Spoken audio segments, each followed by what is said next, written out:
तो दोस्तों, आज फिर आपका इस वीडियो में स्वागत करते हैं। आज का हमारा टॉपिक है प्रोसेस प्लांट यूटिलिटीज से, जो कि वेरी मोस्ट है या हर साल पूछा गया प्रीवियस ईयर के पेपर में।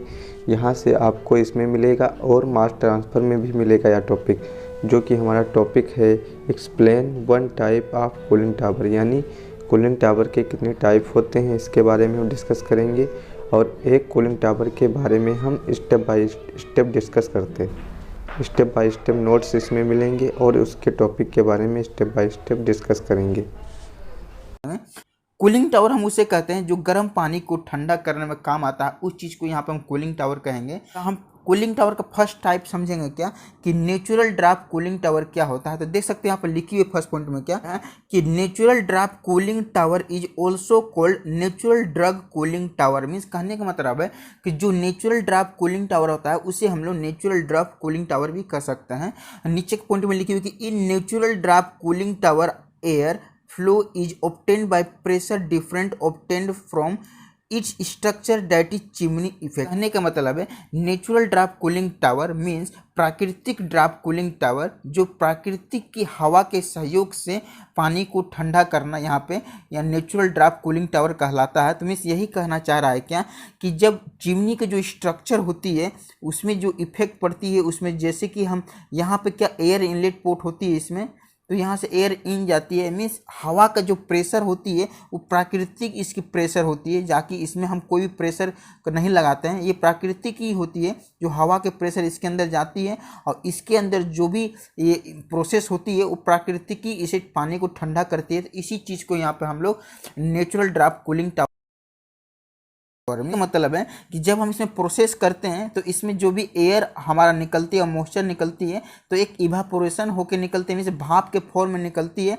और यहाँ जो हॉट एयर आउटलेट पोर्ट से यहाँ से निकल जाती है, यहाँ से निकलती है हमारा हॉट हवा, इसके अंदर से गर्म हवा। तो किसके सहयोग से निकलती है? प्राकृतिक ही निकल जाती है। इसमें हम कोई फैन का यूज नहीं करते हैं, ये प्राकृतिक ही निकलती है। प्राकृतिक की हवा इसकी एयर इनलेट पोर्ट से जाती है और इसे बाहर की ओर निकाल देती है, जो इसके अंदर गर्म हवा पैदा होती है प्रोसेसिंग के दौरान। तो उसी चीज़ को यहाँ पे नेचुरल ड्राफ्ट टावर कहेंगे। मैं जो प्राकृतिक हवा के सहयोग से इसमें जो गर्म हवा को बाहर निकाल देती है और पानी को ठंडा कर देती है प्राकृतिक हवा के सहयोग से, उसे हम लोग नेचुरल ड्राफ्ट कूलिंग टावर कहेंगे।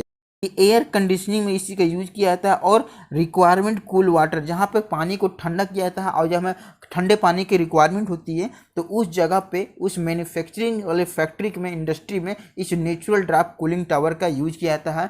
जहाँ पे इंडस्ट्री में इसकी जो हाइट होती है, इसकी हाइट कम से कम 200 मीटर से एबव होती है और मिनिमम इसकी 200 मीटर होती है। और जो ऊपर वाली जो डायमेंशन है इसकी कम होते हैं और नीचे वाली जो डायमेंशन होती है ज़्यादा होते हैं। जो टावर बनाए जाते हैं, मीन्स एक तरह का टावर है और जो बनाई जाती है कंक्रीट मटेरियल से बनती है, मीन्स बहुत ही मजबूत मटेरियल से बनाई जाती है। और ये कम से कम 100-200 साल तक इसमें कुछ भी नहीं होती है, ये जैसा का वैसा ही रहती है। अब इसमें हम बात करते हैं इंटरनल पार्ट के बारे में कि इसके कौन कौन से इसमें पार्ट लगे होते हैं। सबसे पहले क्या होती है कि यहाँ जो लगी होती है, यहाँ पे इसे हम लोग ड्रिप एलिमिनेटर कहते हैं। ये क्या करती है, जो इसके अंदर जो भाप पैदा होती है तो ये करती है पानी को ऊपर की ओर निकाल देती है। तो अगर ये ड्रिप एलिमेंटर नहीं होगी तो बहुत ज़्यादा पानी को यहाँ से बाहर निकालेगी। तो इसी कारण यहाँ पे ड्रिप एलिमेंटर का यूज किया जाता है। ये सर्कुलर पाथ होती है, अधिकतर जो हॉट एयर है वही सिर्फ निकलती है और पानी को ये अपने में एब्जॉर्ब कर लेती है। तो इस तरह से यहाँ पर ड्रिप एलिमेंटर का यूज किया था। इसके नीचे अगर हम बात करें तो यहाँ लगा देते हैं वाटर डिस्ट्रीब्यूशन पाइप लगती है, मीन्स पानी को यहाँ पर डिस्ट्रीब्यूट करने वाला ये पाइप होती है। और यहाँ जो पाइप होती है यहाँ से हॉट वाटर इनलेट पाइप होती है, तो यहाँ से गर्म पानी को भेजा जाता है यहाँ पे कंडेंसिंग करने के बाद।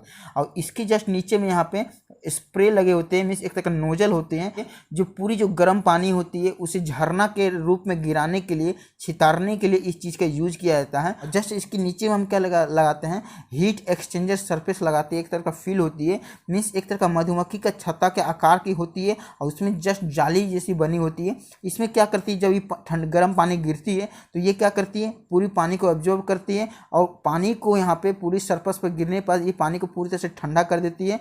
अधिकतर मात्रा में पानी हमारा यहाँ पे ठंडा हो जाती है और उसके बाद क्या होती है, इसके जस्ट नीचे में यहाँ पे एयर इनलेट होते हैं दोनों साइड से, इसके अंदर पूरा प्राकृतिक हवा इसके अंदर जाती है और जो ये गिरती है ये हीट एक्सचेंजर सरफेस से, तो इसे पूरी तरह से पानी को ठंडा करने में समक्ष रखती है।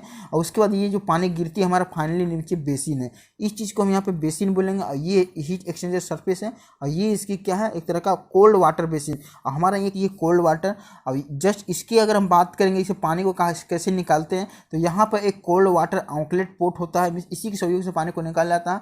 और यहाँ एक भाल्व होता है, जब हमें ज़रूरत होती है तो ये भाल्व को ओपन करते हैं। कि जैसे कि हम यहाँ पे कंडेंसर के सहयोग से यहाँ जब पानी भेजते हैं गर्म पानी को, तो यहाँ पर गर्म पानी जाती है। गर्म पानी जाने के बाद ये जो मेरी है वाटर डिस्ट्रीब्यूशन पाइप में जाती है। जाने के बाद ये जो लगी हुई है क्या स्प्रे नोजल, इसमें सारे तरफ से पानी यहाँ पे पानी आते हैं और यहाँ पे झरना के फॉर्म में पानी गिरते हैं। और गिरने के बाद होते हैं ये हमारा हीट एक्सचेंजर सरफेस में आके गिरते हैं। और इसके ऊपर जब गिरते हैं तो ये क्या करती है, कुछ कुछ पानी को ऑब्जॉर्व करती है और पानी को अधिकतर मात्रा में फैला देती है, जाली के आकार में होती है। और उसके बाद क्या करती है, हीट को अपने अंदर रिजॉर्व करती है और यहाँ ठंडा पानी नीचे बेसिन में गिराने की कोशिश करती है। और उसके बाद क्या होती है कि जैसे कि ये मेरा एयर इनलेट है, यहाँ से फ्रेश हवा मीन्स प्राकृतिक हवा जिसके अंदर जाती है दोनों तरफ से, और ये जो पानी जब गिरती है हमारा हीट एक्सचेंजर सरफेस से, इसको पूरी तरह से ठंडा करने में समक्ष करती है और पूरी तरह से एक समय आती है जो ठंडा कर देती है। उसके बाद क्या होती है, पानी हमारा डायरेक्ट बेसिन में यहाँ पर जमा होते जाती है। तो इस तरह से होता है। अब क्या होती है कि जैसे कि ये जो मेरा है वाटर डिस्ट्रीब्यूशन पाइप से जब नीचे गिरती है और ये हीट एक्सचेंजर सरफेस में, तो यहाँ भाप के फॉर्म में कुछ कुछ पानी ऊपर की ओर चले जाते हैं जो ज़्यादा मात्रा में नहीं निकल जाए हमारा हॉट एयर आउटलेट पोर्ट के सहयोग से।